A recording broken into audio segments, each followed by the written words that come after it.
Salve, gente! Tudo bem? Depois de uma série de apresentações sobre os fundamentos da mecânica clássica, a gente passa agora às suas aplicações, que vai nos essencialmente aí tomar o resto do curso.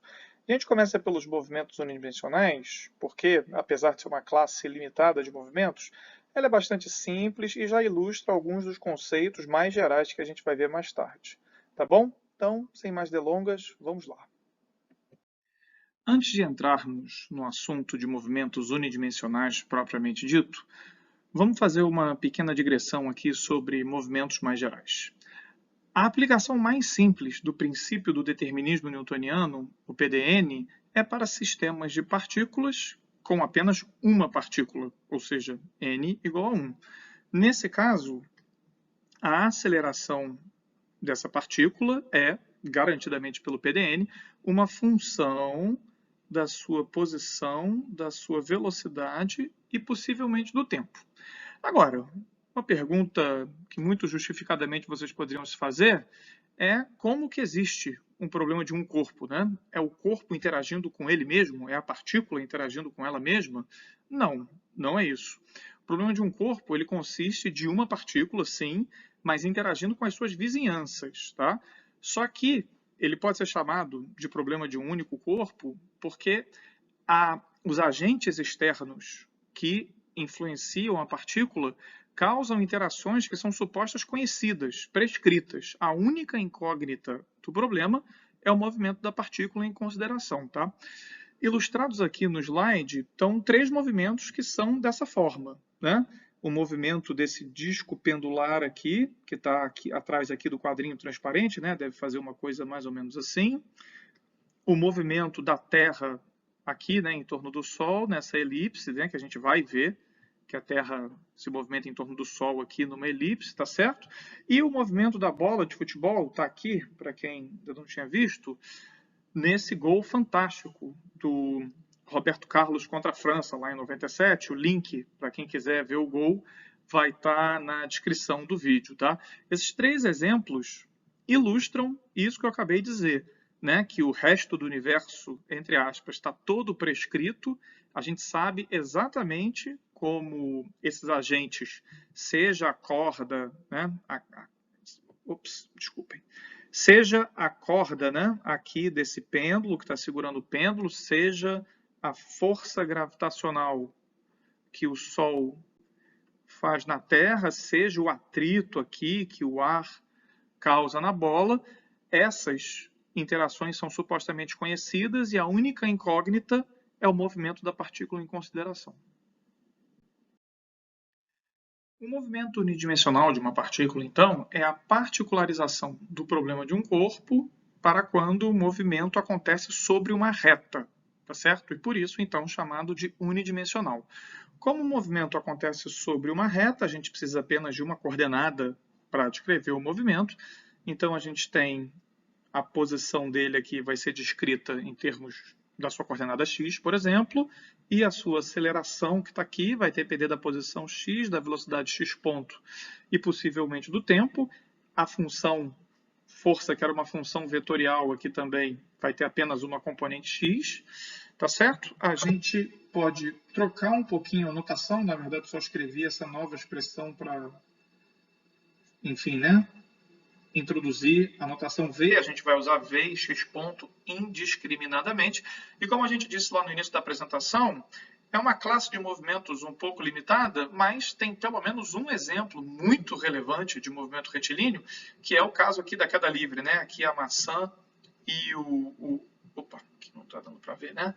E a pena caindo aqui em queda livre.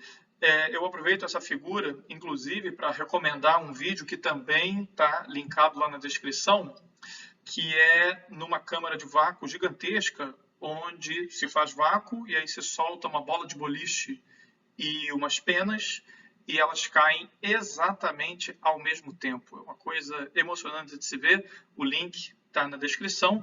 Enfim, isso tudo só para salientar que o movimento unidimensional, apesar de ser uma classe limitada de movimentos, tem a sua importância. Em particular, tem como um exemplo importante a queda livre. Bom, além de ser o exemplo mais representativo, talvez, de movimento unidimensional, a queda livre ainda é o mais simples. pois a função força, que aparece do lado direito, é uma constante.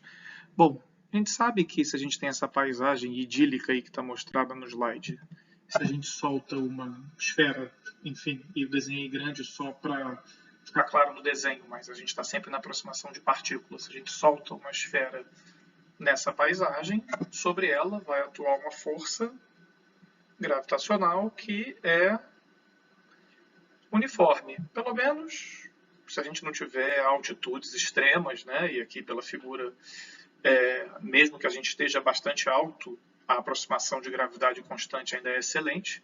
Então a força que atua sobre essa esfera é constante e o que a gente tem aqui então, trazendo um quadrinho branco e a expressão que a gente escreveu lá no outro slide, é que a segunda lei pode ser escrita aqui, mas esse cara a gente já pode trocar aqui por mg. Estou supondo que, vou fazer de outra cor aqui, a gente orientou aqui, né? Não ficou ruim isso. A gente orientou aqui o eixo vertical aqui para baixo como nosso eixo x, tá bom? Então, a gente simplesmente troca esse f por mg, aí esse m cancela com esse m, e se a gente chamar dx dt de v, a gente pode escrever isso aqui como dv dt igual a g, simplesmente, tá certo?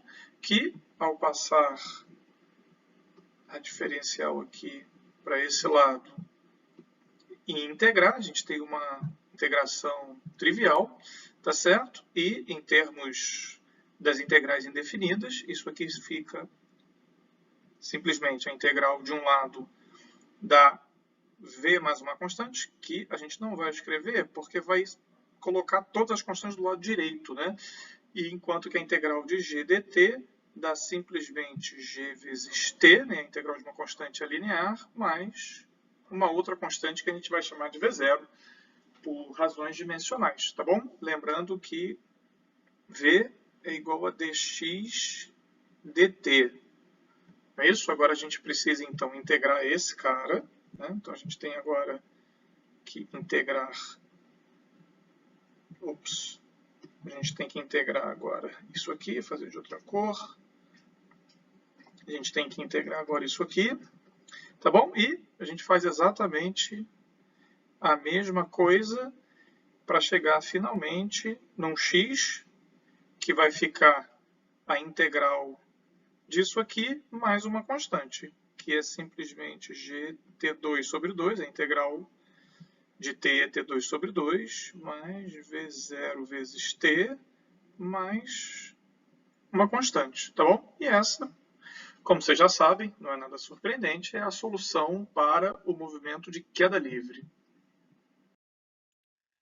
O mesmo procedimento do slide anterior pode ser essencialmente repetido para um caso ligeiramente mais geral, que é quando a função força depende do tempo e apenas do tempo. Nesse caso, eu escrevi a segunda lei. A gente fica aqui com o lado direito com a dependência puramente temporal, tá certo? E aí, trazendo o quadrinho aqui para ajudar a gente, escrevendo novamente x ponto como v, a gente tem m dv dt igual a f de t, e aí, passando m dt para o outro lado, a gente fica com dv igual a f de t sobre m dt, e aí então a gente tem essencialmente uma equação diferencial de primeira ordem separada.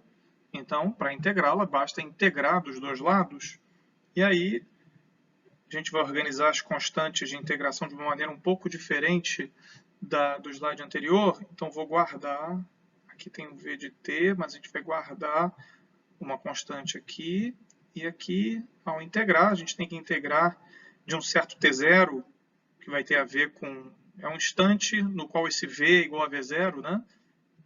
Até t, e aí, para não confundir, a gente troca a variável de integração aqui por t', tá certo? 1 sobre m. Tá bom? Então, a única diferença é que a gente não sabe, não tem uma forma para essa função f aqui, que aparece, mas a gente consegue encontrar a função v por uma integração direta. Vou mudar aqui a cor para... A gente não sabe qual é a função f, pode ser que essa função f seja complicada, que a gente nem saiba fazer analiticamente essa integral, mas o fato é que a gente tem uma resposta direta para v. Ela está dada a menos de uma quadratura, que a gente diz no jargão, tá bom? Para encontrar, então, o x, né, esse v, a gente tem que se lembrar, né, que o v é dx dt, então a gente tem que simplesmente pegar isso aqui e integrar uma vez mais, e quando a gente faz isso, a gente chega nessa forma aqui, que tem essas duas integrações para serem feitas, né, lembrando sempre de manter as variáveis separadas, tá certo? Com a dependência linear, que também apareceu lá no outro caso, tá certo? E uma constante que vem da segunda integração aqui, uma constante de integração que vem da segunda integração para encontrar x, tá certo? Então, novamente, a gente não sabe qual é a função f, então essa integral aqui, se essa função f for complicada, talvez ela não tenha nem uma expressão analítica explícita, mas a gente tem um procedimento bem sistemático para conseguir encontrar o x, dado x, dado f, né, que é dado por hipótese, a gente joga aqui dentro e, se for o caso, faz uma integração numérica, se for necessário, e consegue encontrar o x. Uma observação aqui que tem que ser feita, é que, para os mais atentos aí, é que a gente tem aparentemente três constantes de integração, né, x0, v0 e t0. E a equação ela é de segunda ordem, tá bom? O que pode parecer estranho, mas, enfim, isso tudo se resolve quando a gente percebe que x0, v0 e t0 não são constantes independentes. Então, é apenas uma maneira conveniente de escrever essa expressão aqui. Esse x, né, o movimento, ele vai estar dado a menos de duas constantes de integração arbitrárias, como é característico de uma equação de segunda ordem. Em ordem ascendente de dificuldade, o próximo caso é quando a função força depende apenas da velocidade. Nesse caso, segundo a lei, se escreve assim, e aí nós vemos que, embora a variável dependente apareça aqui do lado direito, o que dificulta, o fato de que só aparece a velocidade na equação faz com que esta equação seja, na prática, de primeira ordem, porque a gente pode referi-la a v, em vez de referi-la à posição, e como a posição não aparece do lado direito, não tem problema nenhum, tá certo? Então a gente tem, na prática, uma equação de primeira ordem para resolver, a gente não conhece a função f, mas ainda assim a gente consegue encontrar uma solução geral para ela da seguinte forma: a gente simplesmente começa como a gente fez para o caso das forças dependentes do tempo, a gente separa. Só que a separação, nesse caso, vou repetir aqui a equação para ficar mais claro, só que nesse caso a gente tem m dv dt igual a f de v, a gente vai ter que trocar o v de lugar, né? Porque agora o f depende de v e não de t. Então a gente vai ter que passar o dt para um lado, vou fazer de outra cor aqui, a gente vai ter que passar o dt para um lado e o f para o outro, tá certo? De forma que isso fique m dv sobre f de v igual a dt desse lado. A gente pode dividir por m aqui e, novamente, nós temos uma equação separável. O f teve que vir aqui para o lado do v, mas a gente tem aqui claramente uma equação de primeira ordem separável, então a integral é direta, a gente chega nessa expressão aqui, que tudo bem, é uma integral que tem essa função f, que pode ser complicada no denominador aqui, mas, a rigor, a solução também está dada em termos de uma quadratura. Um caso físico relevante, onde aparece uma força que depende apenas da velocidade, é o movimento que descreve o atrito na translação de corpos através de fluidos, né? A gente pode ter como exemplo esse barco aí da figura. Imaginem que ele está com velocidade constante e aí desligam-se os motores. O movimento subsequente vai ser influenciado apenas pela força de atrito que o fluido faz no barco.